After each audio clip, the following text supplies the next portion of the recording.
Donc l'exposé, il aura une durée totale de 3 minutes. Et si vous êtes des groupes de 3, il faudra que les élèves parlent 1 minute chacun. Si vous êtes 4 élèves, ça sera 45 minutes chacun. Comment se préparer pour l'oral? Alors, il y a plusieurs étapes, hein.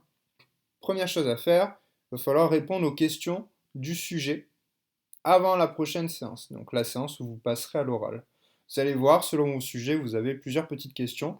Elles ne sont pas là pour vous embêter, elles sont là pour vous guider et surtout vous faire comprendre quels sont les points essentiels des documents. Donc, dans un second temps, j'aimerais que vous notiez ce que vous n'avez pas compris après avoir répondu à ces questions. Et enfin, il va falloir que vous commenciez à vous organiser avec les autres élèves de votre groupe pour préparer la présentation. D'accord?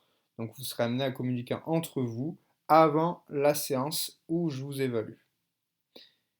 Ensuite, une fois qu'on sera en classe, ne vous inquiétez pas, dès que vous allez rentrer, on ne va pas débuter tout de suite les oraux. Je vous laisserai un petit temps pour que vous finalisiez les présentations, que vous vous mettiez d'accord, et aussi pour me poser des questions pour clarifier les choses que vous n'aviez pas compris, d'accord? Donc j'essaierai de vous guider sans trop vous aider non plus. Ça reste un travail de groupe. Donc pour ce petit temps-là, on essaiera de prendre 15 minutes les supports. C'est-à-dire, qu'est-ce que vous allez avoir concrètement pendant l'oral? Vous pouvez avoir le sujet dans les mains, donc vous pouvez les imprimer à la maison, et si vous n'avez pas la possibilité de les imprimer, n'hésitez pas à m'envoyer un message via Pronote, je les imprimerai, je vous les donnerai le jour J. D'accord? Deuxième chose, vous aurez un diaporama version élève que je vous donnerai. Donc globalement, ce diapo, il y a quoi dessus? C'est tous les schémas, les photos ou les figures qu'il y a dans votre sujet, ben, je les mettrai sur le diaporama. Et vous l'aurez pendant que vous présenterez. Ça permettra à tous les élèves de les voir. Et vous, si vous voulez montrer des choses avec le doigt au tableau, vous pourrez le faire. Vous aurez également un pointeur laser si vous voulez montrer des choses sur ce diapo.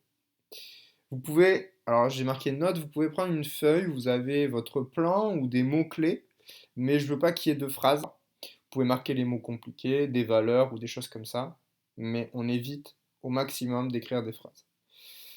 Comment suis-je évalué? Donc comment je vais vous évaluer? Là, je vais vous présenter la grille à laquelle je vais vous noter. Ça peut vous paraître compliqué, mais c'est juste pour les plus curieux et pour ceux qui veulent avoir la meilleure note possible.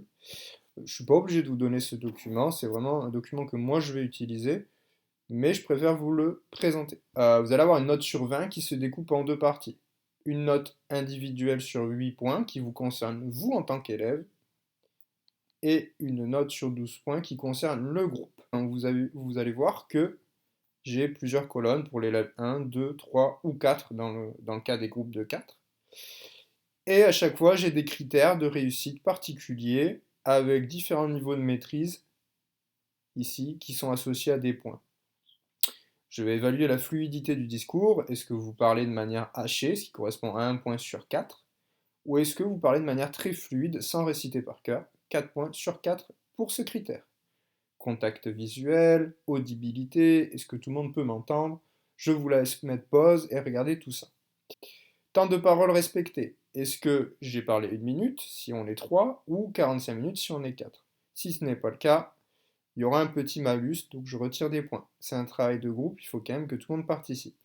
En parlant de groupe, voici la note de groupe qui est, elle, sur 12 points. Vous allez voir, on a plusieurs critères. Est-ce que le contenu est complet?